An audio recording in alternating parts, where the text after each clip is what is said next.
Welcome back in to the Press Row Show, the #1 rated pregame, intermission, and postgame show this side of the Mississippi, south of the Arctic Circle, and north of the equator.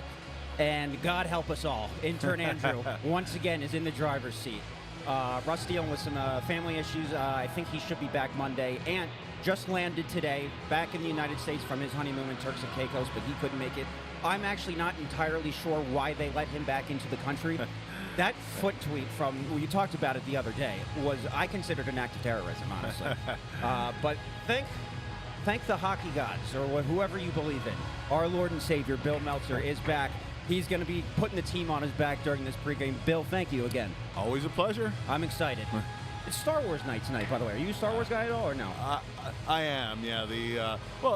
At least the episode 4, 5, 6. And then I watched the other ones at least once, but the A New Hope and the ones as a kid, up through yes, for sure. Up through Return of the Jedi and all that, the Empire Strikes Back. Those are my movies. We a few weeks ago we had Adam Kimmelman on, and he was talking about the Flyers, something to the tune of they need to do a better effort on the power play or whatever it was. Yeah. And we're like, there's a quote from the Karate Kid: "Do or do not, there is no try." No try. And I grasped my chest. I was like, did he really think that was the Karate Kid? No, that's Star Wars. I'm a huge Star Wars guy, yes. So I'll be sprinkling in some Star Wars quotes. That's a Yoda quote, if I remember. It is. Yeah. So, as Anakin said in Episode 3, this is where the fun begins. All right, so before we get into tonight's game against Buffalo, let's do a little bit of unpacking against that for the Ottawa game Thursday, an all-time game.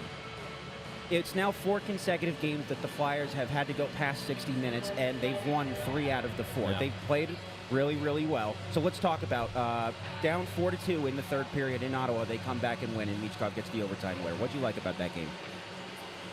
I like the resilience. After 2 periods, it was a 2-2 game at that point, but it had no business being a 2-2 game. The shots on goal were 28-7 for Ottawa, and the Flyers just took one penalty after another penalty after another penalty in that second period. So although Ottawa did break that Flyers streak of 20 straight kills, Flyers still did kill 4 penalties in that game, and that was an important thing, even though the numbers don't look like it. But I mean, the biggest thing was when you're down 4-2, they got 2 goals out of the third line. They got 2 goals. Anthony Richard had one, and Bobby Brink had one. And then all of a sudden, it's tied, and then Michkov, what a shot in overtime! He can score from any angle. That was literally an impossible angle. Yeah. So they're just flat along the goal line, but he's shown he can score from there. So. Oh, my mom. Thank you very much for my mom. A couple of stats from that game, and I usually do my first intermission stat session. I'm just going to have to blow through all of them in pregame, though, just to kill some time until we get Bundy here. Bundy said he was going to try to join us a little bit earlier than normal. The Flyers, I think, are tied with Calgary for the league lead in game-tying third-period goals this season. So it does speak a lot to the resiliency that they have. Now, granted, it would be nice if they didn't need to tie the game that many times in the third period. They also, I think, up there with Calgary in third-period comeback wins. Right. So they do very, very well when trailing, and that was actually a criticism I think Bundy had last year. The Flyers were just not a team that was built to come from behind. They had to play from in front, which is how they were able to succeed a lot last year. Yeah. Of course, the flip side of that is of the Flyers' 6 wins so far, and that's part and parcel of having to come back in games. Because a lot of times, if you're going to win, you'll need overtime and/or a shootout if you're playing from behind.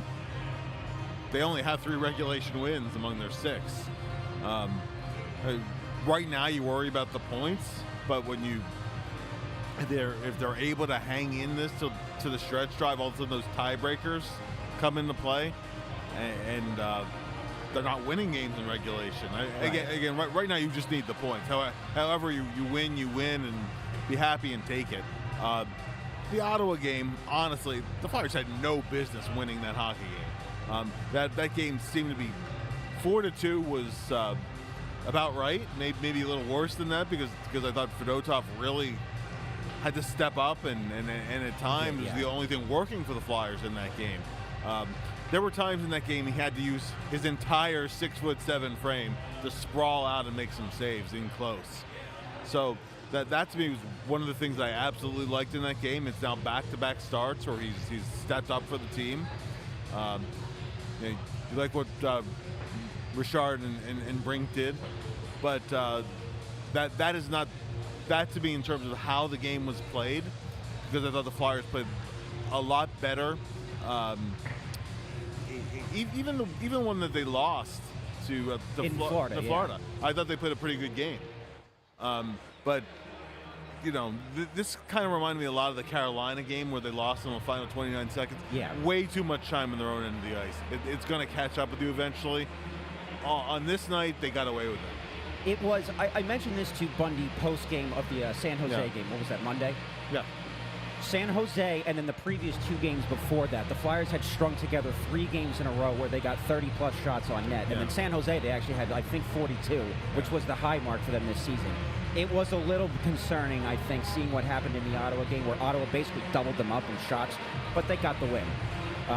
So let's talk about Michkov and his game winner. Yeah. He is the youngest player in Flyers history now to score an overtime winning goal. You believe that? Well, considering he's just still just 19, that would make sense. The only other guy that might have done it was a Dinas Zubras or a Justin Williams. I had the stat. Let me see if I can find it. But he, youngest in Flyers history, and also, believe as of right now, the only rookie in the entire league that has an overtime winner this season. Where are we? Yes, okay, so he became the 4th Flyers rookie to score an overtime goal, joining Shane Gostisbehere, Murray Barron, and Dmitry Yushkevich. Oh, we wouldn't expect, especially Barron, he was a defensive defenseman. Yushkevich would score everyone, but also a defenseman you wouldn't expect. So that's an interesting list. I thought maybe a guy like a Prospel or a Zubras or somebody would have done it. Even Farabee, maybe, I thought. Yeah, Farabee, when he was 19, had a great start to his season. That's true. So let's get into tonight now. Flyers taking on the Buffalo Sabres, and we talked about this a little bit off air. 4 consecutive games for the Flyers that have gone past regulation, and 2 out of the last 3 for Buffalo. We talked about in San Jose where the schedule may be a little fatiguing for the Sharks. Now the other way around. I think Buffalo and the Flyers both a little fatigued for having to play so much extra hockey. Oh, having to play the overtime. At least the Flyers, they're not playing any back-to-backs right now, any 3 and 4s, so that helps. Thursday's game, though, was a game where you had a lot of penalty kills. That can wear a team down a little bit. I think one of the big things going into tonight is you're not going to win too many games when you're picking 6 penalties. I would imagine not, yeah. But Flyers penalty kill is definitely their strength.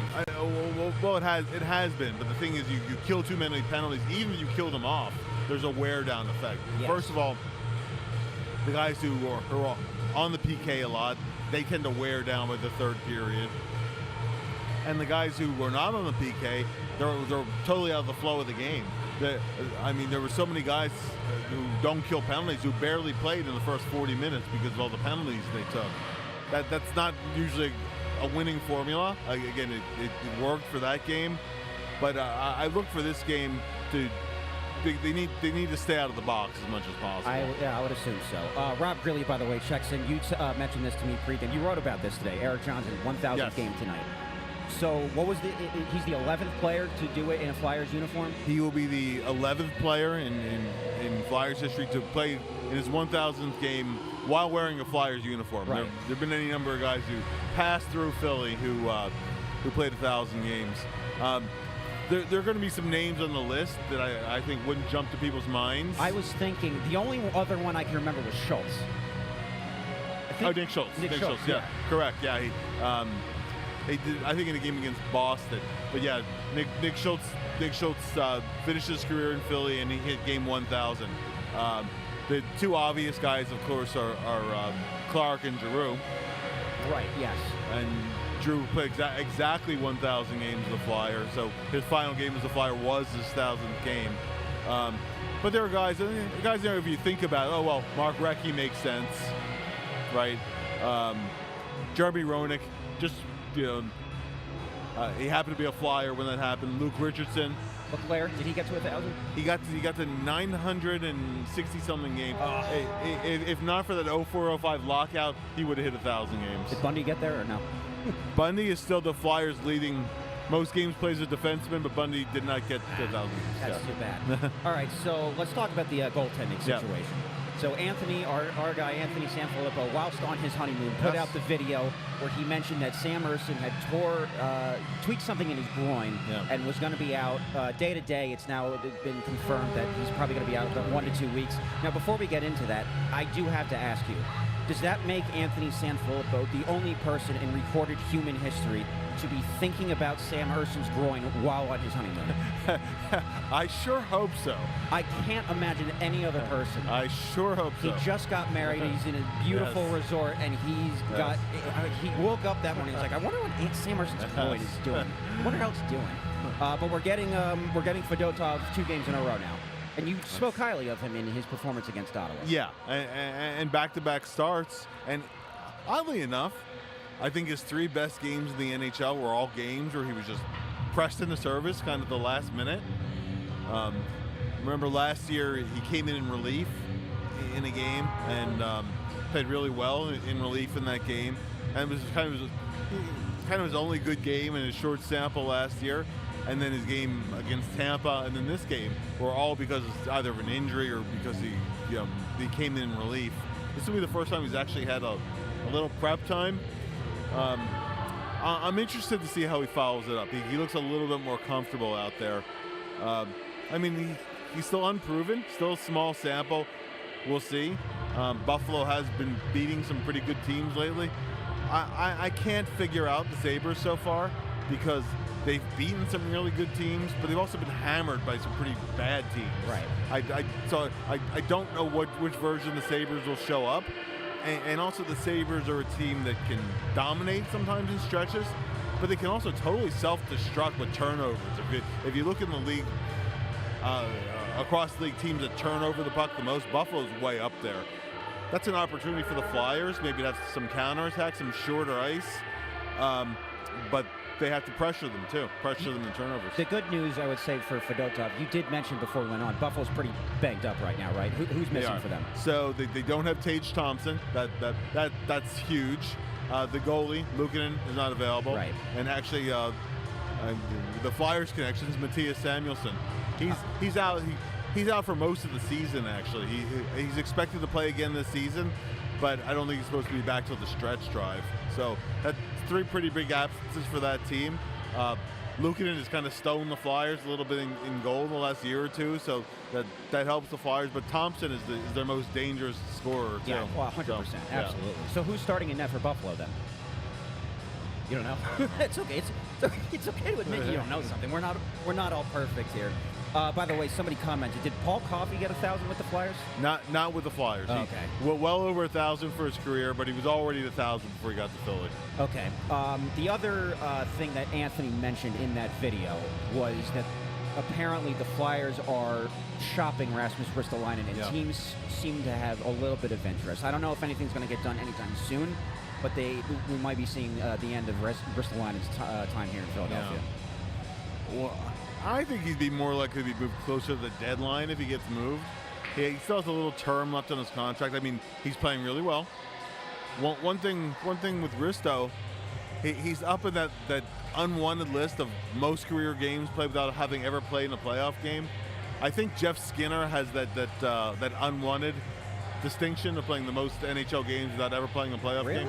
Yeah. Even when the Hurricanes finally started getting it going, he wasn't on the team? He never played a playoff game.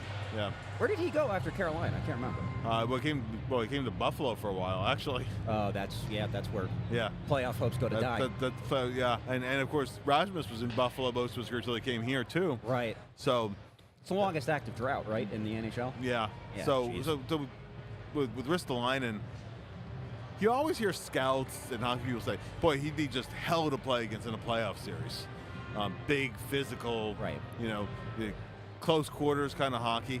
And I think he's played pretty well, actually, last season when he was healthy and so far this season. But, the Flyers are still in a rebuild. You could get some value for him. so I wouldn't be shocked if he's moved. But you're gonna, if you do trade him, you're gonna have to figure out 2 spots on the blue line. I don't know how much trust they have in Zamula right now, and so if you remove him and you remove Ristolainen, does Adam Ginning, is he able to hold a spot? I know they really like Hunter McDonald. Mm-hmm. Is he ready for the NHL right now? I'm not sure about that. Do they like him more than Andrew McDonald? Well, that's not hard, right? So let me ask you this question, because I've actually been wondering it lately. So we had a similar situation last year with the Flyers, knowing that they were probably going to move a defenseman, and it was either going to be Sealer or Sean Walker. Right. So the night of the draft, it was you, me, and Anthony on the live stream, and I looked this up because I think we all 3 of us across the board thought that they were going to go with a defenseman in the first round. I think we thought they were going to take Zeke Boyden. Yeah. And then, so I was like, well, this is interesting. Let me look this stat up. From the beginning of the season up until the Sean Walker trade last year, the Flyers were, I think, in the top 5 in goals against average, if not at least top 10. Yeah. From the Sean Walker trade on, they were second from the bottom. San Jose was the only team that had worse goals against average than they did. And the Flyers, since then, still have not moved. I think they're like 4th from the bottom right now. So do you think if the Flyers could do it over again, they would instead trade Sealer and extend Sean Walker instead of doing it the other way around? With the benefit of hindsight? I don't think there's any trade you could have worked where you would have gotten a first-round pick for Sealer. Okay. But then Sean Walker's still on your team. Yeah. I mean, Walker really helped the team. Andrew was in terms of triggering the rush. He created a lot of transition plays and really helped the team that way. They played faster with him. They definitely missed him in that way.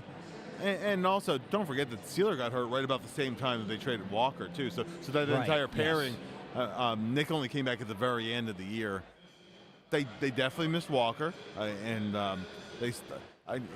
I think that's one of the areas where Andres helped.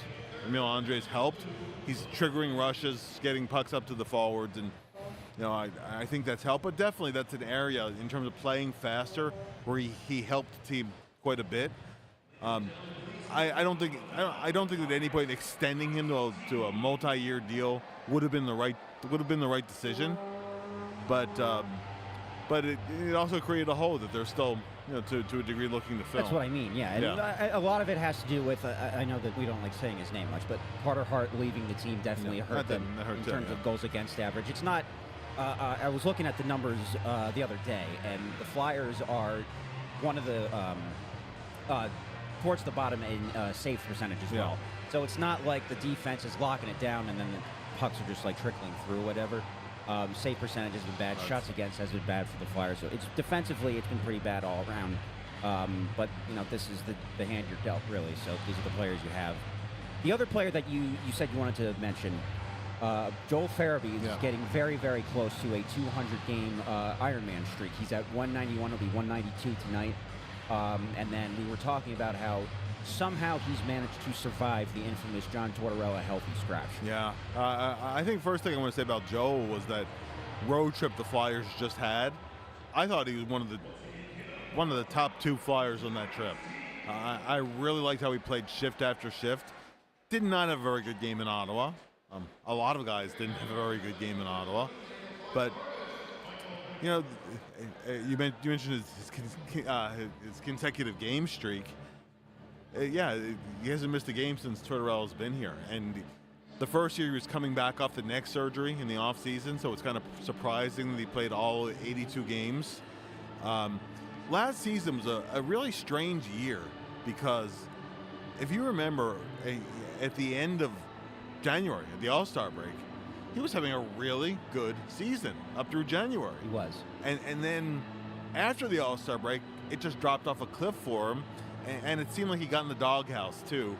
Not entirely sure why it happened within a couple of weeks. John Tortorella is a very in-the-moment coach. He does, tends with some players not to have as much patience. I don't think he had a ton of patience for Farabee to play through it last year because he got moved down pretty quickly after a very good pre-All-Star break. But But on the flip side, Joe never really got it going again. If you remember that game in Boston when the Flyers had the so-called gauntlet against Yes, I think that was the night we did our live show from La Sicilia. Okay. I was dressed like a leprechaun, so yes, I remember it very well. You remember very well, yes. So maybe the big standout wasn't that Farabee had 2 goals in that game, but it was probably more me and my limerick. Exactly. Yeah. Exactly. But anyway, that was really Joel's highlight after the All-Star break last year. He started the season with points, I think, in each of the first 3 games. I think he's done 3 goals for the season. 1 was an empty netter, but I think on the whole he's been playing better lately. But this is really a make or break season for Joel. I really think that he has to carry it through, build on what he did during the road trip, and then run with it for a while. How did it go over there? Everything's great, boys. Okay. Holding the fort down on both ends tonight. We made it. Thank you for coming over. Flyers pregame radio on 97.5. Got my 3 keys in. No. And we had, as he said tonight, Russ is out, and Anthony just got back from his honeymoon. So just the 3 of us. I made the point earlier that Anthony shouldn't have been allowed back in the country after showing off his feet on Twitter without any of our consent. How about him with that hat on? He looked like some character in a movie there where he gave the information there. He was given like the pool side. He had poor Maria walk that camera from 50 yards out too. When you realize it, you have to take a good look where he's sitting there, right? And she filmed the whole thing. Of course it was Maria that did it. I'm sure, yeah. I would love to have been a fly on the wall for that conversation when he asked her, hey, can you just take my phone, go over there, and walk over to me and watch as I talk about Sam Erson's groin for a minute and a half? Yes. Poolside. Poolside, yeah. With a hat on that looked like something Mr. Magoo would put on. And he changed his Twitter profile picture. Did you see that? I got to go see it. Look at his new Twitter picture. Do you have a banana hammock on down there? Please. My. That's a we got to get him a banana hammock, like a new one for Christmas. If the goalie banana hammock? I wear an elf costume, I wear a leprechaun costume, we can get him in a banana hammock. I think that's fair. And I wore a fake mustache. I wore a Russ costume not that long ago. Guys, what's going on here tonight? This is one of these weird games. Buffalo Bill, I was just talking about that on the pregame radio crew. They're unbalanced, aren't they? Like, you don't know who's going to show up. You don't. We were just talking about that earlier. Buffalo has just knocked off some good teams, but they've also been blown out by some pretty bad teams this year. And the one recent loss they have was that 7-5 game against Montreal, where, I mean, that was one of the sloppiest games I've ever seen. And they had some injuries in that game. Samuelson went down, Tage Thompson went down, their goalie went down. But I from game to game, that's a team I can't really get a read on. They do generate a lot of shots on goal. They give up a ton of chances too. They do. So, yeah. They give up an awful lot of chances. Yeah. I don't know what they have. Who's been their goaltender, Bill? Who will be playing for them tonight? I asked him earlier. He said he didn't know. Whoever's been back at Luke. Well, speaking of goaltending, my buddy Ryan checked in with a question. What is with the goaltending league-wide this year? I've never seen so many 800s in pro hockey in my life. Yeah, well, save percentages are definitely down. One thing that I've noticed more than ever, I think the bloom is totally off the rose with that RVH. You see so many short side goals scored with the goalie dropping the RVH because you just shoot high short side and there's room there. So guys don't look for it, and any decent NHL shooter can hit it. I think it is going to require a little bit of readjustment. But also earlier in the year, you get more power plays, those kind of things. But yeah, I mean, it always was in recent years. Like 9-15 was the baseline for a good. I would have thought like 9-10. Yeah. Generally was the plateau. Usually kind of the above average was 9-15 till a year or two ago. But now it's guys. If you're at 9-10, you're having a really good year. And you can also look. Sometimes it can be deceptive. Like if you look at Sam Erson's save percentage, it's just a shade over 90. But I think he's been pretty good overall. I think that I think you'll be able to tell better once you hit midway through the season if that trend continues.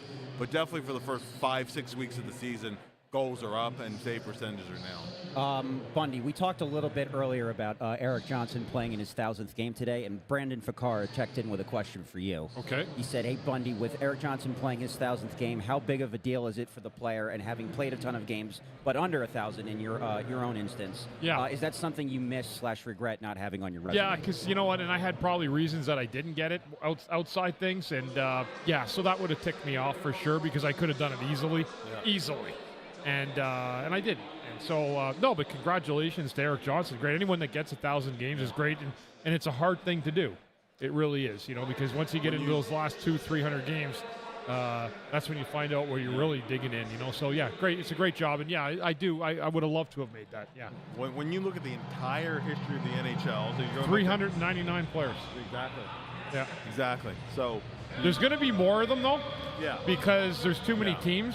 And there's too many players that'll just get recycled for those extra 100-plus games or 200 games where they shouldn't be playing them. Where in the league when there was 21 teams, we're not getting those games anymore. Yeah. So I think it's gonna be elevated, and I don't know if it'll be as real as it is now. Well, when Rico did it, when Eric Desjardins did it, he was only about number, I believe it was like number 250 at the time. Right. So it's been a whole lot ever since. Yeah. Yeah. By the way, our guy, I think this is Greg Mack. I think this is Greg from Vineland, but he's a big supporter of the show and buys a lot of merch. He said this super chat is for analyst Andrew. He needs a raise. I agree. There's no. We both do after what we've been through this past week, Andrew, and thank God these guys I mean, who takes a holiday in November during hockey season? Yeah, really. I don't care if it's a honeymoon or not. You put that thing off until next summer. Hey, during my honeymoon, I had to go write an article about John Paddock retiring. So this is actually an interesting one here too. I just saw this Tony Louis. I got Jeremy Roenick mentioned me in his Hall of Fame speech. Oh, really? Yeah, that was one of the coolest things. You know what? And super awesome and really, really very, very humble to saw that. We only mentioned a few guys, and it was one of them. So it's nice to leave a lasting impression on somebody that has left such a lasting impression on everybody else. So I'm pretty proud of that, and awesome. Very, very cool. Yeah, thank you very much for picking up on that, Tony. Thank you. That's pretty cool. I didn't know he did that. Yeah. So you don't pay attention to hockey. That's not entirely true. I don't pay nearly as much attention as you do, but so let's talk about this. This is the first game in, I believe, a 5-game homestand for the Flyers. Yeah. Buffalo, Colorado, Carolina, longest one of the year, Bill? Chicago, and Vegas. I think there's one. One more longer? A 6-game homestand. Wow. Oh, boy, we're going to be busy. So, Buffalo, Colorado, Carolina, Chicago, Vegas. Ideally, how many points out of those 10 do the Flyers get, do you think? Say the teams again. So you got tonight is Buffalo, then we got Colorado, we got Carolina, we got Chicago, and then we got Vegas. I'll say 6 points. 6 out of 10? I'm going to say 5. Okay. I'll take that. I would take that. I mean, Chicago's in a full rebuild, I would say. They should win, yeah.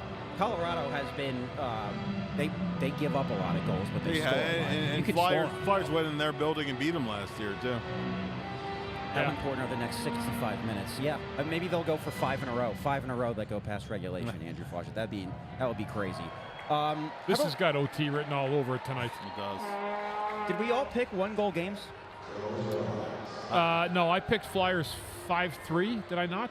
I'm going to pull up the tweet right now. Matt Bennick, 15-12 Flyers tonight. Yeah.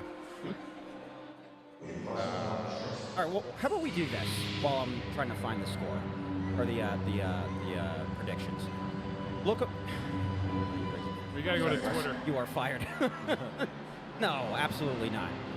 So this is our first look around the league that we've done this year. We don't talk about the standings all that often, but here they are right now. And the way that I'm seeing it, they're actually not as far away from being a playoff team as I originally thought. The Flyers? Yes.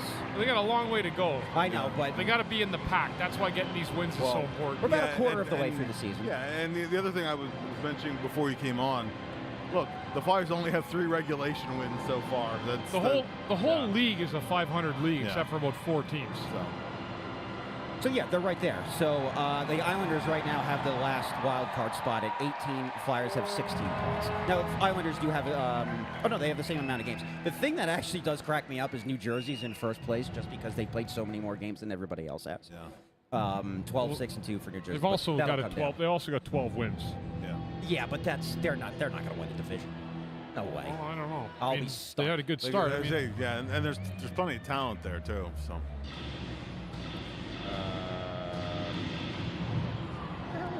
Oh, here we go. Okay, so Anthony had 5-4 Flyers. Bundy, you had 5-3. Russ, as always, the black sheep. He went 4-2 Sabres, and I went 3-2 Flyers. So maybe you know what Russ does? Russ will wait until everybody's picks are in, and then he'll go. Yeah, he does. Yeah. He's a total weasel for that. I just gave up doing it because whatever. Bill, do you want to make a prediction? Yeah, another overtime game, 4-3 Buffalo. Yeah, why not? Buffalo tonight. Okay. All right, put your predictions in the chat, and I'll pull them up here as we're winding down. We got about 4 minutes. Bunny, we mentioned earlier that it's a Star Wars night, so there's a guy running around with a lightsaber on the ice right now. I saw a few lightsabers here in the building today. Did you? I don't know if this is coming through on the feed or not, but there's a guy over there who's just been blasting a vuvuzela the entire time. I feel like I'm in South Africa again for the World Cup. I passed one guy earlier today when I came in, and I have absolutely no doubt at all, a belief in my mind that he 1,000% thinks he's Han Solo. No question. If you went to him and said, "Hey, Han," he'd be like, he would engage in a full conversation with you as Han Solo. I agree with Bill. 4-3 Buffalo. Put down a barley sandwich. What's a barley sandwich? That's a beer. Oh. I've never heard it referred to as that before. I mean, that's all I used to eat for lunch was a barley sandwich. Jersey was the betting favorite to win the Metro before the season started? They had Dude, better you know odds what? than Carolina? Bro. You got to start paying attention to New Jersey a little bit, all right? Yeah. Okay, fine. It's like you're in the dark and blinded by them. There's a lot. What else do we have, Andrew? Pregame. I don't know. I blasted through all of my all of the stuff I had prepared. Do you have anything else? What were your keys to game that you gave for radio? I was doing those actually with Bill Meltzer, and the first one was stay out of the penalty box. Right. Got to stay out of the box. They had 6 power plays they afforded Ottawa the other day, and Ottawa scored 2 goals on them. Number 2, I believe, was be ready for good Buffalo, because you don't know really who's coming. Yep. And the third was try to get a lead. Play with a lead. You got to stop trying to play from behind the whole hockey game. But I did say while you were doing radio, I said to Bill, the Flyers are one of the best teams in the league in coming from behind. You can't live that way, though. I know you can't live that way, but like they're doing it. So I think it's them and Calgary that have the most third-period game-tying goals. But I did say it'd be nice if you didn't have to come from behind that many times. You can't do what they did last game. I mean, they were, if we're speaking completely honest, and this show is what is honest, they were horrible last game, dude. They had no... They were so bad, it was unbelievable. The fact they won that game, there had to be something they did to get the hockey gods on their side, because that was one of the worst games I've seen a team play in a long time. They got a great game out of Fedotov when they needed it. And, they got those 2 goals out of nowhere in the third period, and that was really how they stole 1 point. And then you get to overtime, you never know. But you play that way, you're going to usually get no points most nights. So. Yeah. And Allmark was garbage, too, as this guy said. He was so bad the other night. So we got Fedotov going again tonight. Do we know yet who the Buffalo goalie is? Is it Devin Levy tonight? I think it is. It's Devin Levy. Okay, there it is. I just saw it. That's per Chris Baker. Yeah, I didn't know if it was going to be Levy or Reimer. That's not an e-bug, in case you're wondering. Yeah, it's not the Zamboni driver? No. Who's the, remember the Toronto guy? He was the Zamboni driver, and he came in and he beat them. He beat them. For Carolina. In Carolina, we won. We won. That was wild. The Chucks were 30-4 at one point the other night. Is that true? It was 28-7 through 2 periods. So. But it was like 27-4 or something at one point. Yeah. All right. We did it, Bill. We made it through the entire pregame without Russ and without Ant. Are you coming back for first intermission? I'll be back. Okay. See you then, Bill. All right, so we'll be back. They're about to start the anthem, so I got to find the outro music, so I'm just going to talk and talk and talk. Oh, here it is. All right, we'll see you in a little bit.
All right, we're back up.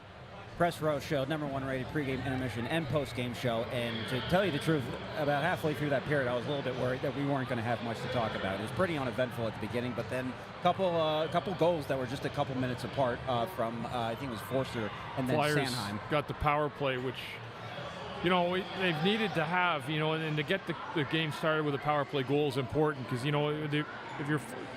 last game against Ottawa, they had an early goal, but they really had no offense for the next 48 minutes after that. And tonight, getting the power play goal certainly puts them in the driver's seat, and then they were able to capitalize right after that again. And a good effort. They've had good efforts by the Flyers, and they resulted in 2 good goals and a 2-0 lead against a Buffalo team that can get you. But the Flyers, again, will have to stay on their toes here because a 2-goal lead is probably not going to get this game won. They're going to have to stay on it. So somebody said during while the game was happening, here it is right here. 2-0, the most dangerous lead in hockey. I've actually never been a subscriber to that philosophy. I think that's a total myth. I would love being up 2-0. The 3-0 lead is now the worst lead in hockey, I think. It used to be 2, now it's 3. The dreaded 3-goal lead. But listen, the Flyers, we've been asking, that was one of my keys tonight, to ask them you don't have to play from behind. I was going to say 2 out of your 3 keys they did to perfection. They got an early lead. They're going to be playing with the lead, and they stayed out of the penalty box. They stayed out of the penalty box, and Buffalo took 2 penalties, and they gave the Flyers 2 power play opportunities, and the Flyers were able to capitalize. So it was a good period. I thought the Flyers did exactly what they needed to do. They got about 2 or 3 good key saves from Fedotov. And he's looked good. You can't take anything away from the effort that he's put in since the Tampa Bay game. Last game against Ottawa, it wasn't perfect, but he ended up making enough stops to secure the win. And tonight he's had a good first period. So those will be important building blocks for Fedotov and for the Flyers as they feel good about themselves. I know you don't have your computer directly in front of you, but Tony Louise said Sanheim is playing fantastic. He's doing the number 6 of justice Bundy approves, I'm sure. I do. He's been on fire lately. He's been playing great lately. Yeah, again, but the key for him, and again, this is the development part, he's got to do it every night. If you're going to do that some nights, you've got to do it every single night. And if you're going to take that step to be a #1 defenseman or a top pair defenseman, again, he's playing great offensively, but put the body of work in through the year and watch how he plays defensively. He's improved, and he continues to get better. Yeah. Talking about Sanheim, he's been playing really well lately. That shot was a rocket.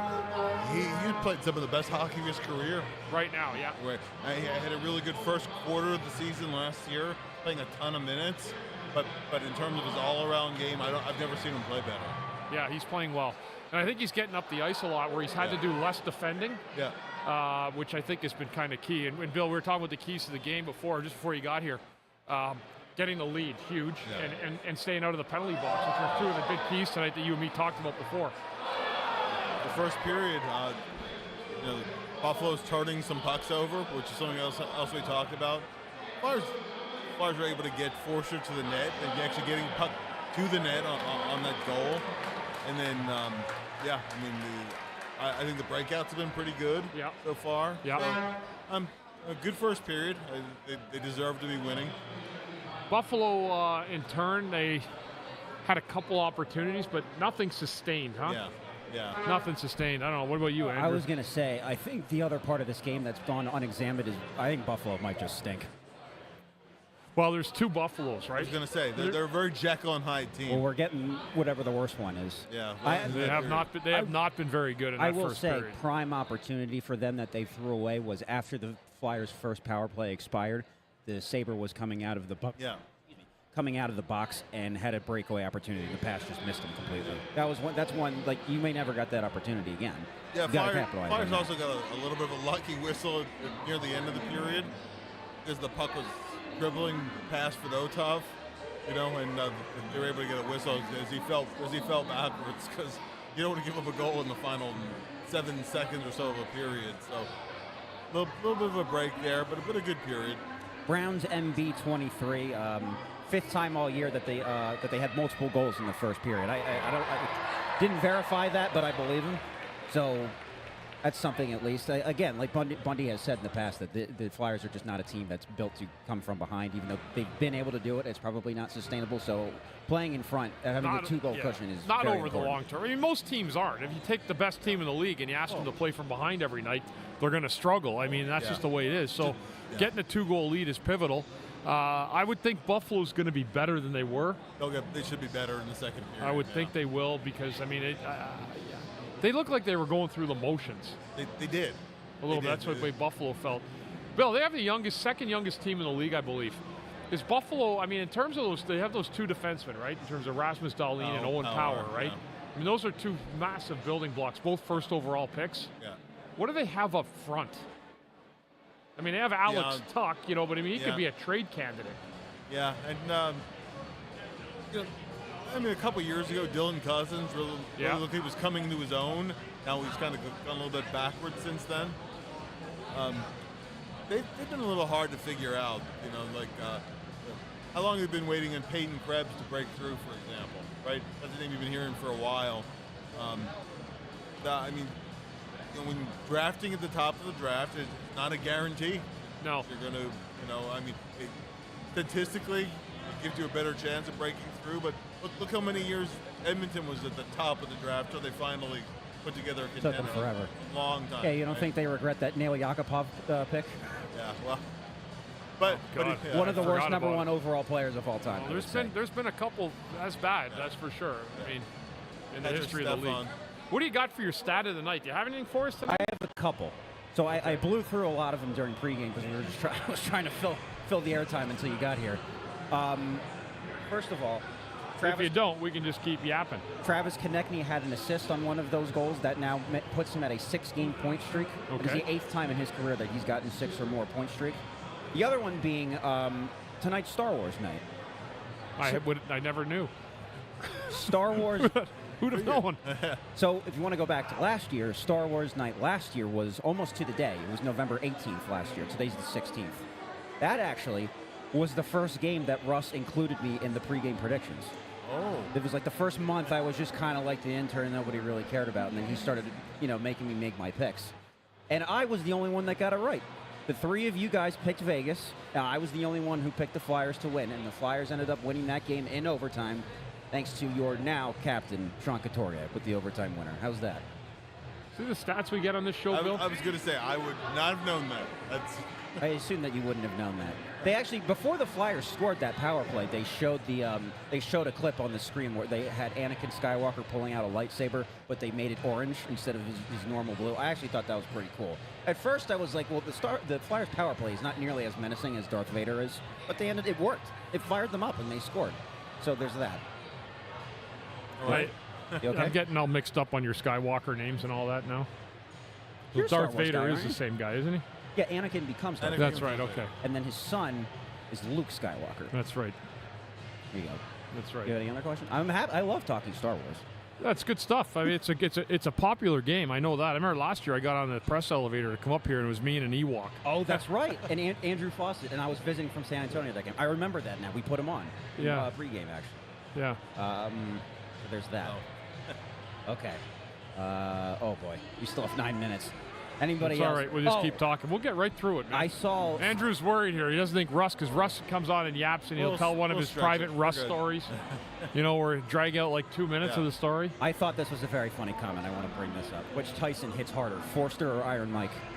Which, after watching last night, I think it's Forster. Anybody hits harder than Iron Mike. Well, That's a shame that we're telling Iron Mike jokes now. I cannot believe that we're in a state where we're actually ridiculing Mike Tyson. Well, here's the thing, Iron Mike, right? The punching power is there, but the legs are gone, and there's no hand speed anymore, so he's not going to connect with anybody. I still want to get hit by him, but he's old and slow, literally. So, the thing was, people were talking. Okay, so we've gone off the rails officially. Yeah. People were talking about the fight, right? And this is what Snow the goalie does. We talk about everything. And I kept telling people, I said, listen, I had no idea. He looked good in his training montages, Tyson did. I watched a documentary on Netflix and getting ready to watch the fight. But do we not remember that Tyson was done Yes. 20 years ago? That's correct. It doesn't mean you take 20 years off and you get all of a sudden you get reinvigorated. I want to personally thank Iron Mike because he made me realize at my age, at 52, or I keep thinking I'm going to go out in an alumni game and it's going to feel like the same. It's not the same. Yeah. Nothing's the same as it was when you were in your 20s. Thanks very much, Mike Tyson. That's our off-the-rails segment for Snow the goalie. That was something, yeah. And they made me stay up until midnight to watch that. It was so boring. It looked like it was past Tyson's bedtime. It was past my bedtime. There was a Flyers Warriors event last night. I got back and I thankfully did not watch the fight. I found out about it this morning. But you didn't miss a whole lot. Apparently not. You missed nothing. You missed a couple of good undercard fights. Yeah. They really, those two girls just living like absolutely just pummeled each other. It was a hell of a fight. All right, so now that we'll get back to hockey. Now that we know that Urson's going to be out for the foreseeable future, this is the second game in a row that Fedotov has played. And overall, I think Kolosov will turn out to be a better goalie. But as of right now, I think Fedotov, who's playing very, very well, he's probably your guy going forward, correct? Well, I mean, until Kolosov's got it. He's healthy, right, Kolosov? Yeah, he's backing up tonight. He's backing up, yeah. But I don't know. Like, you wonder if he's fully 100%. I don't know. I mean, I guess he is, if he wouldn't be available. But Fedotov, you can say what you want about him, and he did not have a good start to the year, Bill. But he's kept them in bay in the 3 games that he's played since then. Tampa, Ottawa, and here tonight. Yeah, well, when they've needed saves, they've gotten them. And that Ottawa game, I know the numbers don't show it, save percentage, but those first 2 periods, the Flyers could have been blown out of the building. And the only reason that game was 2-2 really was because of Fedotov. So we'll see. So far, it's just been his 3rd start in a row where he's looked pretty good. Hopefully, he can roll with it for a while, especially because Urson hasn't been durable this year. He's been hurt twice now. Yeah. So do we have any idea on the length of that Urson injury? They're saying a week or 2. A week or 2. 1 to 2 weeks. So coming into tonight, the Flyers had the 20th ranked power play in the league, which is an improvement, I would say, from last year. Yeah. The percentage right now is at 18.5. That'll get updated because they scored.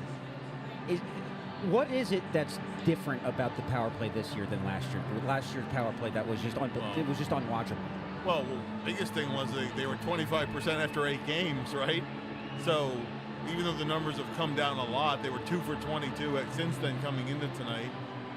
Obviously Mitch Carr's been a big part of that. The puck movement is better in general. Getting a little bit more traffic at the net, getting more shots through from the point. And just, I think one of the things that Mitch Carr has helped is he kind of roams around the offensive zone, so the Flyers don't attack just one predictable way. That helps, but we'll see. As you said, just about anything would have been an improvement. Even 31st right now would have been an improvement. Yeah. Right. So there's been marked improvement. Really. There has. Yeah, Mishkov, I mean, he's been a part of that for sure because, it's not just him scoring, it's his presence on the ice and guys knowing that he's a threat. And I've been there before where sometimes the guy you worry about the most on the ice is a guy maybe doesn't have the puck. It's a guy that could have it, you know? Like a guy I played against, Alexander Mogilny, was a great example of a guy who didn't control the puck, but when he had it on the power play, man, look out, he could be dangerous. Yeah. It's a great example of a Mishkov type of player that falls along those lines. Brown's MB23 again, checks in again. Not sure if we should trust this medical staff. I don't know how real that is. I was going to ask you, in your years of playing, was there ever like a team doctor that you were like, I don't know about this guy? I love the doctors and I love the trainers. Jim McCrossan and Sal were 2 of the best in the entire business. I don't know any of the new guys, but I'm sure they're very, very qualified. Is that a thing in hockey, though, where like a doctor just is bad at his job and he's rushing guys back or clearing guys too quickly, or has that ever been like a controversy? It's up to the player, really, ultimately. Yeah. Well, there was all the Eric stuff here, right? But but most guys, most guys trust the trainers, trust the doctors. I mean, there have been situations where team doctors have been sued or whatever. Dave Babbage. Dave Babbage or Glenn Seabrook. Yeah. A couple Flyers guys, but that's not the norm. Yeah, that happens everywhere. Yeah. It's like anybody. Anyone that's on the job, you're going to find somebody with a gripe sometimes. Did Lindros have an issue? Somebody is saying, don't ask Lindros about our doctors. Did he have an issue with doctors? It wasn't really the doctors. It was the trainers that he kind of threw under the bus. Okay. Yeah, I don't know. As nicely said as you possibly could, right? All right, so we got about 3 minutes left. I'll start with you, Bill. What are you expecting to see from the Flyers in this period? I don't want them to change anything really from the first period. I mean, I like the forechecking pressure. I like the breakouts. I thought the Flyers were actually attacking with some pace and some speed. I want to see them keep that up. I think for the most part they boxed out in front. I think part of the reason why Buffalo hasn't been able to sustain very much is most of the shots have come from the outside, and there haven't been a lot of second chance opportunities. So keep that going. Yeah. And it's really Buffalo that has to adjust now. Right. I think it's the Flyers inside-out defending, which has been pretty prevalent, and keeping pucks out of the middle. The best chances Buffalo had was when there was pucks in the middle, and Fedotov had to basically pick one way or another, puck going right or left, and it made it difficult. But he's been good. The goaltending's been good. I think the Flyers' transition has been really good. I don't think Buffalo. It's a 60-minute game, but based on that first 20, they sure look like they didn't have a lot of interest in playing in Philadelphia, Pennsylvania tonight. Right. And the Flyers have to make sure that continues. So we know that the second period this season has been the Flyers' Achilles heel. Anthony, a couple weeks ago when we brought up the stats for the Flyers' second period, he said that means that teams are going to the locker room and adjusting for you and dominating you, and the Flyers aren't doing the same. So the Sabres being down 2-0, they're going to make those adjustments, so we're going to have to see how the Flyers respond. Yeah, and also this is the long line change period, so don't get caught in bad line changes. Buffalo does like to throw some stretch passes, and they could create breakaways or 2-on-1s if you're not careful. We'll see if they can stay out of the penalty box as well. That was crucial. All right, so 1 minute left. Bill, I'll let you go so you have time to make it back over to the press box so you don't miss anything. And then we will be back here after the second period is over. Hopefully the Flyers still have this lead, and then we'll go from there. But until then, we'll see you at the next intermission. Yep.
Is 4-0 the most dangerous lead in hockey now? It is now. Hopefully not. It would take a lot for the Flyers to blow this. But we're back. Number 1 rated pregame, intermission, and postgame show. This is the Press Row Show. Bundy, a lot to unpack with that period. Yeah, there was a lot going on. That was an excellent period by the Flyers, and I thought that they did exactly what they needed to do in that period. Buffalo had a couple of chances, but they haven't really been dangerous at all in this hockey game. I don't feel like there's a real threat of them piling up any kind of offensive momentum in this game. This is a Flyers game to lose. They've been really, really good in this hockey game. I think this might actually be maybe their best game of the year. So whoever the Snow the Goalie, like whatever the Sabres version of that podcast is, they must be furious. So one of your keys to the game was, if you're the Flyers, stay out of the penalty box. Well, they took 2 penalties during that period. Both times, the Sabres didn't even get a full 2 minutes out of it. Both times, Rasmus Dahlin bailed the Flyers out. One of them was 14 seconds into it. Rasmus Dahlin is a great hockey player, but man, he's having a rough night here tonight in Philadelphia. They've not made his life easy. He's tried to skate the puck up. Buffalo's had no semblance of any kind of a breakout or any kind of rush opportunities at all. They're getting the blue line. They're trying to get pucks in. I don't know what really is going down with the Buffalo Sabres, but they are not on their game. And the Flyers, to their credit, they're playing, like I said, I think this might be their best all-around game of the year so far. So after the first Flyers penalty and then subsequent Dahlin bailout, during 4-on-4, Buffalo actually had a breakaway. It was Dylan Cousins, actually. Got stonewalled by Fedotov. And then there was another moment, I think his name's Peyton Krebs. One-timer from the right circle, Fedotov completely out of position. The right side of the net was wide open, and he just missed the net. He hit it off the side of the post. Off the side of that was a wide-open net. Great cross-ice pass, one of the few chances Buffalo's had in this hockey game. Buffalo's close to the Flyers in shots, but there's no way that the chances... 24-19? The chances are adding up. There's no way that for Buffalo that they've had the amount of chances the Flyers have had. Flyers, have had much better forecheck. They've been getting pucks, recapturing pucks when they've dumped them in. They've made Buffalo's life miserable for the defensemen. Buffalo's breakouts, I mean, I can't even explain what they're doing on their breakouts, to be honest with you. It looks like if they're just whacking the puck to the next guy. It's like whack-a-mole for the Sabres, but that's how the Flyers are playing in this game, and they're making life really, really hard on Buffalo, and that's the way that this team's got to play against everybody. Get pucks back, inside-out defense in the D zone, and then transitioning into offense is what they've done. Mishkov, that period again, you don't notice him. I can't say, like, he's not a guy that you notice every single play in the hockey game, but there he is again on the scoreboard with the 2-on-0. He finds this unbelievable way to be able to poach guys or find guys out of place, and he's able to go poaching, slips behind the defenseman relatively with ease, and then that beautiful 2-on-0 goal with Konechny, gave the fake shot and just slid it over. Konechny with a simple tap in. I did want to bring that goal up. Did Bill just forget about us or what? He might have. He might have forgotten us. It's all right. We have the super fan Eric here also. The concerned fans not too concerned tonight. No, looks good. So let's talk about that 2-on-0. Actually, I really liked the fact that Michkov had the breakaway and had the awareness to look behind him and see that Konechny was with him, slowed down, let him join the rush, and then tapped it over to him. It's amazing because everybody in the building knows that the pass is probably happening. Including the goalie. Including the goalie, and there's not much you can do because as soon as he gave that little illusion of the fake shot that he was going to go to his forehand, and the goalie had no choice but to respect and honor that play. 2-on-0, so it's almost impossible. And I'm getting to look at it in the replay on the big TVs in front of us here, but nothing you can do about that goal. That's just a simple tap in right there for TK. And the other part that I really liked about it was the guy back checking for the Sabres, Zach Benson, took a pretty late shove at Michkov for basically no reason. I don't know why he did it. I guess he's just very frustrated. Being down 4-0. I like that Konechny immediately went after him because if you know anything about Travis Konechny, he's not letting that slide. No, and he's a feisty guy, and he's going to stick up for himself and defend his teammates. So I mean, that was good. I mean, and they take 1 or 2 with them in that. I think they took 2 guys, but the Flyers had an existing power play left because they scored on the 4-on-4. So again, it was an excellent period, and the Flyers have stumbled a lot in second periods this year. So it was good to see the team respond and then play the kind of game that they've been playing, really. I mean, they've been excellent 5-on-5 in this game. And, it's not a lot of times I can say that they've been outstanding 5-on-5 this year, but tonight they've been terrific, really have. I also think that Igor Zamula deserves a little bit of praise for tonight. He had the assist on the Sanheim goal in the first period. He's played well tonight. Scored a very, very fluky goal in that last period, but it still counts the same on the score sheet. What do you think about Zamula tonight? Zamula's been good tonight. I thought he's picked up his play. He's been a lot better. Bill Meltzer joins us finally. Yeah, I thought he's done some. You're right. Doesn't matter. That goal it ended up bouncing up and landed up over about 4 guys. The shot that went high just fell down before the goaltender and found a home in the net behind him. Yeah, seeing high puck, but you get it at the net. You never know what happens, right? Just talking about Mishkov a little bit, Billy. Like, I'll go into the period a little bit. He's a guy you don't notice a ton. Right.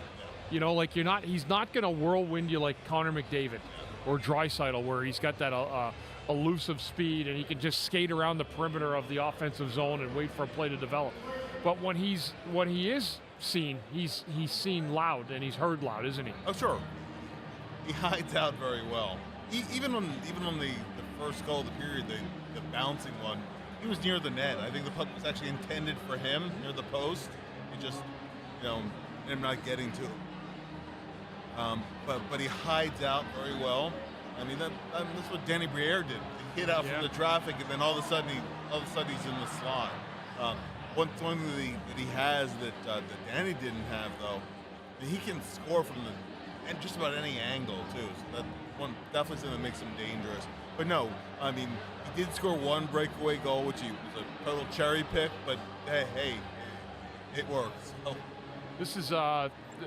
Again, I said, Bill, this is probably the Flyers', I think, best overall game so far, 40 minutes on the year. Yeah. It's not been a graceful-looking game. There's been a ton of puck stops, lots of whistles, icings, but they, again, have really, really established good superiority defensively in their own zone. They have. I think the structure in their own end has been really good. I said, keeping everything to the outside, taking away the middle of the ice for the most part. That's really... And building, and also creating some plays in transition too, where actually being able to get some offense out of it as well. So the Flyers' defense has been great, getting pucks, moving pucks up the ice, and jumping up in the play when it's according, and they've done a very, very good job. So, good second period, 4-goal cushion. That's more than enough to secure the game the way they're playing. And I don't see Buffalo. They look lifeless tonight. They don't look like they have any kind of mojo at all. And this is the Flyers waiting to put a bow on this one and get the hell out of Dodge. Bill, you did say that Buffalo was very, very Jekyll and Hyde. We're getting whatever. Is Jekyll the bad one or is it Hyde? Hyde is the bad one. Okay. Yeah. So they're the Hyde Sabres tonight. Hyde Sabres. Yes. All right. Do you want your trivia question? We've been waiting for the trivia question right now for the last 9 minutes. Yeah. So we talked about it a little bit pregame, I think, Bill, that the Sabres have the longest active playoff drought in the NHL, tied for the longest active playoff drought in all of the 4 major sports. I was going to say, that's got to be a tie for all 4 majors? Yes. Who's the team that, we're going to ask us, so is that the trivia? No, that's not the question. Okay. It's the Jets.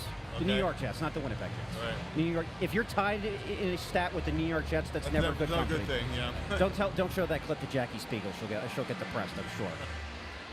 So the last time the Sabres were in the playoffs, they were bounced in the first round by the Philadelphia Flyers. Right. And it was, I think the Flyers were the 2 seed in the East. Buffalo was the 7, but I don't think anyone thought this was going to be a walk in the park because Buffalo was scorching hot going in the playoffs that year, if I remember correctly.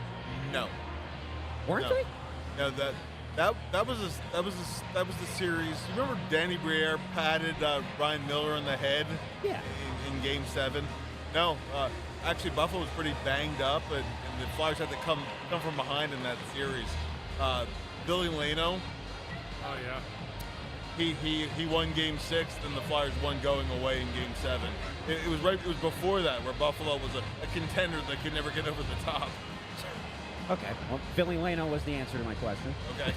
That's great. Do you know who scored the overtime winner in Game 5 for Buffalo? Probably Danny. No. It was not Danny Briere? Okay. No. The Sabres won Game 5. Who scored the winner for the Sabres? Yeah.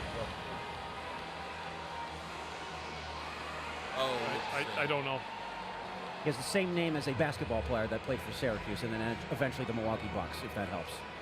Doesn't help me. You usually get these. Yeah. A basketball player that played at Syracuse, played for Milwaukee. You've got me really stumped here tonight. Any other clues? I think he was number 63. Tyler Ennis. There you go. Okay. But who's the Ennis that played? He was a basketball player at Syracuse. Oh, I didn't even know that. Yeah. Neither do I. Basketball's not my sport, so. We're taking selfies now. All right. All right. Good trivia. Yeah, Billy Lano. Was that his last year here before he went to Buffalo?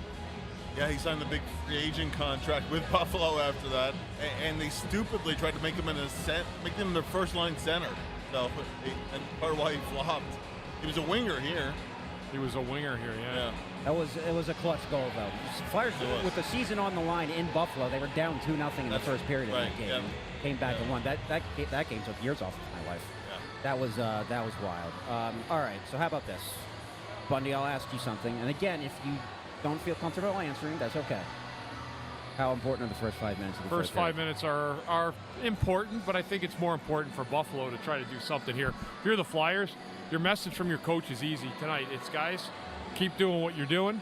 Don't give up anything easy. Get pucks in deep at the red line if you don't have a play, and go out and get this win. I mean, you're up 4-0. It's going to have to be an epic collapse for something bad to happen. But the Flyers have got a lot of good things going. Their defense are playing well. Their forwards are moving the puck effectively. And their goaltender's been great in this hockey game tonight. So, and Buffalo, for that matter, I mean, their goaltender he's shaky. Yeah. So, yeah, I mean, he hasn't had a ton of help either, but, I mean, yeah, I don't think there was ever a moment where, he made it, a huge save. No, he hasn't. No. Yeah. I'm trying to think of someone else that's jumped out at me and had a good game tonight. Bobby Brink's been pretty good tonight.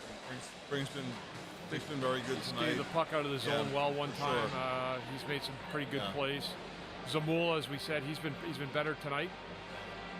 Nice to see Forster go to the net and get rewarded. That's something they've been looking for from him.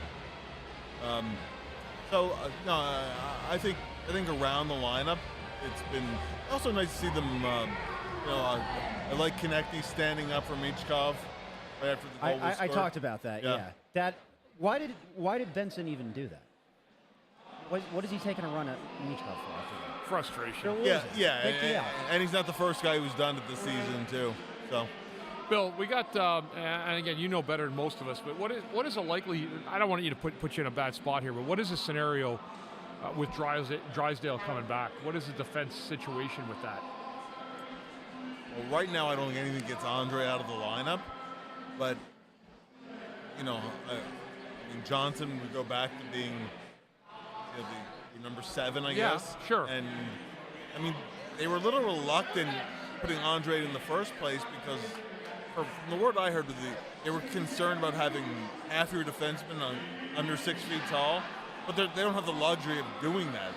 You have to go with whoever's playing the best for you. So, I get the sense that they're hoping that was Zamula, right? Yeah. Because of the size. Yeah. They were hoping they would take the job and run with it for a while, but he's really struggled this year. So, I would think that Zamula's fighting to try to stay in the lineup, but I don't think that they're done trying with Drysdale either. So I think they'll go, even if there's 3 smaller defensemen, I think they'll run with that a little bit. Okay. When is he supposed to come back? Do you know? Drysdale? Drysdale's not far away. Okay. But will they have to waive a defenseman possibly? I think the first thing they would do is they would probably send Kolosov back to the Phantoms. Yeah. If they can run out the clock on his deadline to return to Russia, they'll do that. Yeah. But I think they'll send Kolosov back down, and then you have the numbers on the roster to be able to carry 8 defensemen if you have to. It's going to be interesting because there's always a numbers game that plays into it with the cap and everything involved. So it'll definitely be an interesting situation and to see where they go. Yeah, I do believe it's going to be hard to take Andre out of the lineup, or at least for where Torts is at. I mean, he's very much the flavor of the month. Yes. And he's playing well. Anytime you get a new guy up and he's playing well, you're going to give that guy the opportunity to play. And speaking of new guys, Anthony Richard, right? Now, I do want to pump the brakes here a little bit, right? remember Jerry Mayhew had 6 goals in 10 games as a Flyer, and you played with Russ Romanek a little bit. He had 3 goals in 4 games after a call-up, and these are minor league veterans who can sometimes come up and give you some juice for a little while, but there's a reason why guys get to be 27, 28 years old, and they're minor league guys. But that being said, Richard's been... He's been pretty good. He's been pretty good so far. And if he isn't indeed a true call-up, he certainly has done a good job. Hope so. Hopefully so for the Flyers, Yeah, absolutely. Yeah, so it's good to have that depth. And again, he's a guy for us. We didn't really pay attention to him at all, coming into camp. Good speed. Yeah, and he's made some good plays, got a good shot. So it'll be interesting to see what happens as they move down the schedule here and guys coming back off injury or whatever it might be. Well, a couple of minutes left before the third period starts. Bill, thank you so much for bailing me out today. Always a pleasure. Anthony and Russ, if anybody's wondering, Anthony got back late this afternoon from his honeymoon in Turks and Caicos. And Russ was dealing with a family emergency. Everything's okay, but he wasn't able to get in tonight. So we're thinking about Russ and family and everything. Hope everything's good. Well, Bill, your analysis is apt as always. So thank you. And so you won't be here post game. You're going downstairs. Yeah, you got post game. While you're down there, will you tell Torts that we miss him? Sure thing. Yeah. We got to get Anthony back down there again. Well, wonder if he's still holding a gripe over that Hayes thing. That was the worst gripe in hockey. Torts still refuses to have a sit down with Anthony. He's talked to Seville about it. He won't do it. You know what? I got over it about 3 minutes after the post game last year. I was like, all right, we're moving on. On Star Wars night, listen, the Flyers have the winningest Jawa ever in NHL history. The winningest Jawa. Like Bill Belichick said. Yeah. We're on to Cincy. On to Cincinnati. All right. Thank you again, Bill. Appreciate all the help. 30 seconds left. Third period about to begin. See you for a quick post game after. We hope the Flyers expand on this lead or keep it just the way it is. 4-0 Flyers at the end of 2. We will see you in post game. Let's get one more just for good measure. 5-0. That's my prediction. Let's do it. All right. Talk to you.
All right, we're back. Press row show. We'll put a little bow on this, and then we'll get out of here. It wasn't exactly the strong ending that I was wanting. Got a little loosey-goosey there at the end, but 2 points is 2 points. What did you think about the Flyers in the last 20 minutes? I thought the Flyers played a good game. Again, when you have a 4-0 lead and then the other teams pulled their goalie,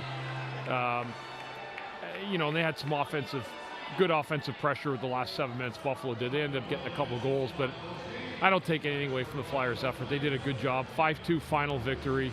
I thought they played a good game. I really did. I thought they played solid from the start of the puck drop right till the very end. And I'm not too worried about the Buffalo goals. They were a team under a lot of duress, and the Flyers were playing out the rest of the game knowing they had this one secured. Right. The first Buffalo goal, it was just a seeing eye shot from Therien from the point. Yep. I think he was expecting a deflection, and actually didn't end up hitting anybody in front. It just went right past him. It did, but it was a good game. I mean, a lot of guys get going. Connecting continues to pile up the points. Mishkov again working well with him. I thought he had a good game again. I don't think there was really anybody that played a bad game. The two young defensemen played well again tonight. I thought Andre was very good. Yeah, and Zamula, I thought, had a good game tonight, which was important for him. Johnson was solid. Everyone was. Sanheim played well. Ristolainen actually had a good game again, too, so he's playing pretty good. And bad penalty, though, in the third. Yeah, it happens, though. Bad yeah, I mean, you could break down every single probable thing, but you know what? It's not going to change what really the fact that the Flyers played an outstanding hockey game here tonight, and they should be proud of their effort. It's good too, coming in with a good team in Colorado coming in here on Monday night. Makes it a lot more fun, knowing that Flyers are playing well and can really look like that should be a good hockey game Monday. So Sturdy99 had a question. If you're the coach, who are you starting on Monday against Colorado? Well, I just keep Fedotov going. Yeah. I think I might also. I think it's probably you probably just give him the keys to the car until Urson comes back. Until then, yeah. I mean, if that's the case, yeah. I mean, why not? He's played well enough now that you should be feeling confident with him, and that's like, I mean, I know he stumbled out of the gate, and there was a lot of people going like, "Wow, what's going on with this guy?" But he's corrected himself in many ways, and he's played really, really well. He's given the team a chance to win games, and that's all you can ask for in your goaltender. Did you see this from Brandon Ficara? He's congratulating me on stepping up, and he said he wants to see Anthony's tan lines. Anthony doesn't have any tan lines. I don't know that we need to be subject to that site. Can I ask you a question? Because I'm wondering this. So, Buffalo pulls the goalie pretty early. Yeah, with the power play. Yes, I understand why they do that. But whatever, that's beside the point that I'm about to make. So at one point with the empty net, Tippett had the puck in the Buffalo zone with nothing in front of him but an empty net. And in the moment, I was thinking to myself, you know what? I think this is good. Because, like, sometimes in basketball, if a guy's struggling from the field, if he hits a couple free throws, sometimes you just need to see it go through the hoop. Right. So with Tippett, who's only got 3 goals on the season, I know it's still very, very early. But with him, I'm like, okay, I think this is actually going to be very, very good for him just to get on the score sheet, and he missed the empty net. So I'm thinking, like, he just signed that 8-year extension. I think he knows, we all know, he's not producing what we thought he was going to produce while they signed him to that 8-year extension. Is there something to be said that there might be something going on with him mentally? I don't think so. I think it's just a matter of the puck not going in for him right now. He'll break out of that. I never look at really a goal scorer when a guy's out of sync or he's not scoring. I look at how he's playing. I don't think he had his best game tonight, but I don't think he played poorly. It's when you're watching a goal scorer when he's not getting chances or getting opportunities. And I thought he was around the puck a little bit tonight. He's been close in a lot of games. He's just not getting up over top of where he wants to get. So your advice to him would be what? Stop pressing. Stop pressing. Just go play hockey. Be a hockey player. Let the goals will come. But sometimes when you force, and I've talked about this, I've seen goal scorers get in the funks before where they're not feeling it, and it's an awful feeling because they drag an attitude around with them. They don't mean to, but they're sour. They're not getting their cookies. They're not scoring the goals because they believe they're supposed to be. But I always look at it, if the guy's playing good hockey, the goals will come. And that's the way I think the Tippett has to continue to look at it. All right. So let's now look at the Flyers from more of a macro perspective. This is a 4-game heater for them, right? Four in a row, 5 of their last 6. Yeah, and they're back to 500. Is this as good as the Flyers actually are, do you think, or are they just playing out of their minds right now and this is all going to, go south. Well, I don't want to get into stretches of talking how good they're playing, because if you look at the Ottawa game, they didn't play good in the Ottawa game. So I'm not going to sit here and say that they've been world beaters. They didn't deserve the win against Ottawa. They somehow luckily found a way. Ottawa took their foot off the pedal when it was 4-2.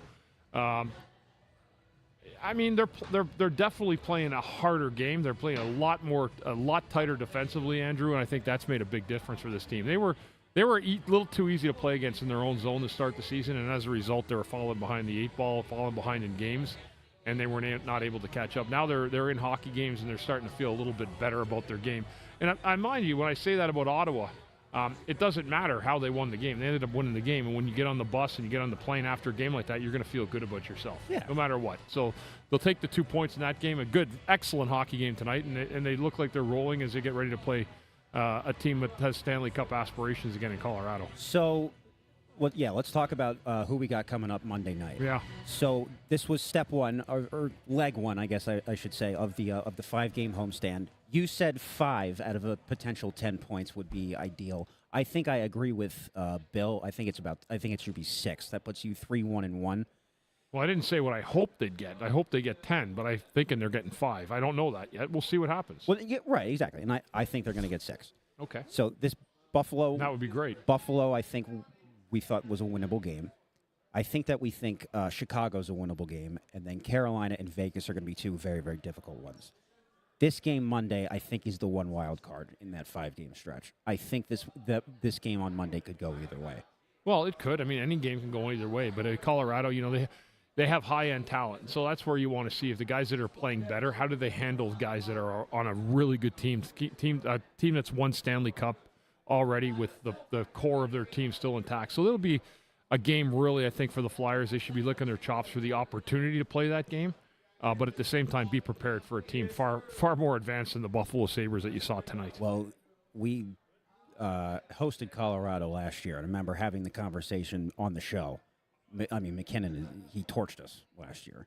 So who is the player on the Flyers roster that needs to just put McKinnon on his ass and send a message early? Well, that's a defenseman's job. I mean, no one's going to send him on his ass. It's defending him, right? Like, you got to be able to keep him in position. No, I want someone to knock him on his ass. Well, if you can do that, great. He's a hard guy to do that too. If you can catch him. If you can get him, yeah. But I think he's one of the top players in the league, if not the top player. Him and McDavid are just, I think, light years ahead of a lot of other guys. I actually kind of think McDavid is the best hockey player this world has seen since Gretzky. Okay. That's my take. Mario Lemieux might debate you on that one. I'll take McDavid. All right. But I'm a 212 points. I'm a new school guy. You know that. Anything that happened after 2008, you have no idea what it is, or before it, you had no idea what went on. No, I know. Yeah. But point being, there needs to be somebody on the Flyers goes up to Nathan McKinnon and says, "You know what, Nathan, you got 2 options. I can bring you in warm, or I can bring you in cold." It's Star Wars night. I had to do my Mandalorian impression. And with that, anybody else got any comments? We got another couple minutes here. Frost needs to play Monday night. We will need the speed in the lineup to keep up. I agree. Bill told me beforehand he did not want to talk about Morgan Frost today. In a stunning turn of events, he was like, "Don't bring up Morgan Frost." I guess he's having a hard time defending him lately. I don't know. Yeah, Lemieux. Yeah, I know. Forget it. I'm not talking. You still got me on the Mario Lemieux thing. So I actually don't think that's that controversial of a take. All right. I don't. McDavid's a hell of a hockey player. Lemieux is a different animal. Whatever. You know what? I'll die on that hill. I don't even care. All right. Connor McDavid. All right. You got anything else or you want to go? I don't think we got anything else. I mean, it was a great game, solid win. I'm not too concerned about the third period. I thought the Flyers did what they needed to do after they did the job the first 40 minutes, secured it, and they got a big test coming up Monday night. I don't think there's much else to talk about here. The building has emptied rather quickly. We know when Oregon player Mike is wrapping up, it's about time for us to wrap it up too. Good job tonight, buddy. Did you play some? You played some Star Wars hits tonight too, didn't you? Yeah, you did. All right, Mike. Take care, buddy. What was that? Yeah. Oh yeah. Oh my. Oh, that was the other thing. The kid sitting over here to our right. was blasting the Vuvuzela the entire game. Really? I can't believe you didn't notice it. I try not to pay attention to it. Oh, jeez, it was annoying. Tony Louis asked me if I have any good Roenick stories. I have a million Roenick stories. I don't have time right now to share them, but I'll save a couple for you guys on a special evening where we have more time. All right. Other than that, I did want to mention Penn State won 49-10 today. The haters are running out of excuses with James Franklin. Oh, brother. What's up, pal? Good to see you. I'm still on a live broadcast, but good to see you. That's all right. Couple good guys right there. All right. You want to wrap up? Let's wrap it up, boys. Right. Appreciate all the support. There were guys from my fantasy hockey league that checked in today. They were flooding the comments with pro Andrew stuff, so I appreciate that. Who did Penn State play today again? They beat Purdue. Are they still a sanctioned Big Ten team, Purdue? Yeah. Oh, okay. I was just making sure. 39. I still haven't gotten past the Ohio State game. I'm having a hard time with that. Well, move on. Penn State will win nothing with Franklin as their coach. I hope you know that. Nothing. Wrong. Absolutely nothing. It doesn't matter. They're in the playoffs. They're like the sacrificial playoff lamb. I've already proven you wrong on that. Yeah, all right. He's got a Big Ten championship. He's got a Rose Bowl. Good stuff. Whatever. How many times has he beaten Ohio State? 1. All right, good stuff. All right. Appreciate we love it. you all. We love our fans. We love you guys tuning in for this show, and we will see you Monday. You know what? We're going to have the 2 regulars back, Russ and Anthony, back in the crew. But I got to tell you, our boy Andrew, he rocked it. He did a great job. And I tell you what, I know you were a little bit nervous, a little bit intimidated. You did a great job, kid. I'm probably proud of you. I appreciate that. Thank you. All right. All right. See everybody Monday Let's get night. out of here. This is the way.